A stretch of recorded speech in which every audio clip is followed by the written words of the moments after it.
Welcome to the Speculative Skald. I'm your host, Matt, and I'm going to talk to you today about a recent event that has made waves in the writing community and in the academic community. It has been dubbed by many as the letter. Now, what the letter is it was a post on a blog by a MFA, or Masters of Fine Arts, Creative Writing instructor who had recently retired. And the letter went on to talk about how many of the students in an MFA Creative Writing program did not belong. Basically says that there are way too many students in the MFA programs across the nation that do not belong there. Mostly because of lack of talent and lack of work ethic. They were lazy. They were lazy. The MFA instructor, first point was that there was a lack of talent in the pool of MFA students. That there were a lot of people coming into it that just did not have a way with words. They didn't have a way with language. The response letter said that, talent is a matter of opinion. And that, people who write, they're just different. It's not good or bad. It's all in the eye of the beholder, things like that. Well, unfortunately, that's wrong. Just like any art form, there is talent that goes in, that elevates a work. Me personally, I'm a writer, and I would say I'm moderately talented at it. I'm not great. I'm no Stephen King or Dean Koontz or anything like that, and I'm not tooting my own horn, but I have a way with language. But you hand me a guitar, and even if I worked really hard at it, I might be able to play some Smoke on the Water, but I'll never be able to be like Jimi Hendrix. And there's nothing wrong with that. There's nothing wrong with saying, hey, you're not talented at this, because people's talents don't always align. And writing is definitely something you can learn, like music, but it's also something that you have to be talented at for your work to rise up and be entertaining or great. The second point that the MFA instructor made was that his students didn't have time. They didn't have time to read, and they didn't have time to write. I'm really hazy on what you could possibly do when you're spending that much money that you wouldn't have time. The response to that was, in the second letter, was that you may not have time. If you've ever been a student, you probably don't have time. You are pressed for time. You have jobs, you have responsibilities, and all of it. And each teacher treats each class like they're the only class you have.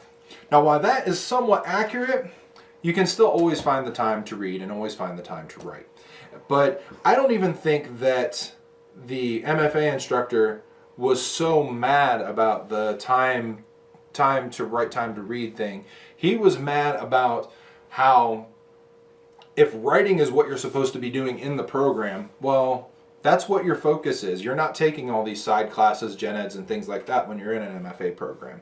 And if you are working too much to be able to complete your assignments, well, something's got to give when you're in college, and you've got to prioritize. And I agree with him on that point. Something else he said about the reading aspect of it is that people needed to read more challenging work. They needed to read things like Thomas Pynchon, any of the classics, but always to challenge themselves. And he was a firm supporter of the OWGC, and if you're an English major, you know that that's the old white guys club. And the response letter said that was bullshit, that you didn't need to read that you needed to read what you were comfortable with or what you're fun with, or if you didn't like to read, you didn't need to read at all.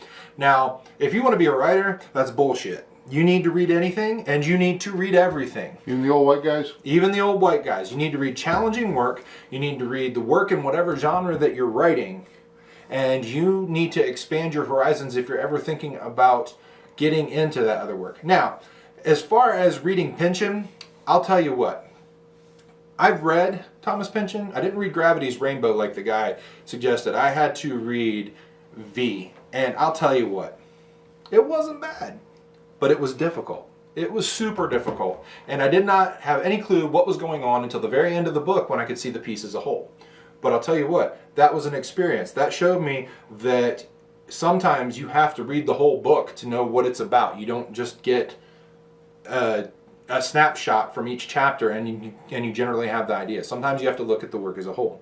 But I'll tell you what, I wouldn't wish Gravity's Rainbow on anybody. You have to read. Reading makes V? What? Do you mean V? V? Yeah. Not Gravity's Rainbow, you mean V, right? Yeah. Either way, it's Pynchon and it's all confusing anyway. So that should make total sense to Pynchon readers. You have to read. And if you're going to be a genre writer, which is what this channel is all about, you have to read in your genre. And you have to read extensively in your genre. Because you have to be able to say what's good, what's bad, and what sells. If you just want to write and you want to be published, well, if you've got the talent and you've got the drive, that can happen. But if you want to be successful, if you want to try to make money off of it, you got to know what sells. So you got to read that too. And you can learn from these what to do and what not to do. And you can also learn from branching out from your home base. If you're a fantasy writer, read horror, read science fiction. Now granted, most readers already do, and a lot of writers already do, but you have to expand and read and know what to do. To know what to do. Sorry about that. Now, the third point I'm going to attack from the standpoint of the second letter. And the second letter's main bitch was that the MFA professor was discouraging writing. And the way the writing happened, it kind of was. He basically told people that if you weren't born into it, if you weren't born talented, you didn't want to be a writer by the time you were a teenager, that you just needed to piss off. And that's not right. Some people don't come into their writing ability into their 20s or 30s or 40s or even later than that. Problem is that where the MFA instructor is right, is that he does need to discourage people from seeking that as a higher degree if people aren't serious about writing. If you're not serious about writing, if you can't gauge your talent, if you devote time to writing, then you don't need to be in a program like that. You certainly don't need to spend thousands and thousands of dollars on a college education in it. That is an issue if you want to use it for therapy. If you want to write because it's a cathartic experience, stay out of the creative writing program. It's not good. And that was where there was a big hang up and a huge massive response for the MFA professor. Because the MFA professor talked about memoirs and how memoirs were garbage for a creative writing program. That if a person was writing about their experience with abuse and the writing was so terrible that he almost wished that they had suffered more abuse. Now he was saying that tongue in cheek, and by no means do I think that that was appropriate for a joke, but it's true. Do you mean writing poorly as in the written poorly, or do you mean as in grammatically? As in both. I believe his words were that if you if you can't keep the same tense through 2 paragraphs, I really don't give a shit about your abuse, was somewhere in the area. I don't have the quote exactly right, but it's something like that. That's just poor writing in general, and he wasn't even talking about talent at that point. In a writing class, it's not the place to dredge up all of your past experience and abuse and things like that, to work through it, to use it as therapy. That's not right, because it's not fair to the other people in the class who are paying for these classes, and it's not fair to the professors and the teachers who have to read this. And if you want to write for that reason, that's fine. And if you want other people outside of the classroom to read it, give it to them, have them read it. If it helps you, great.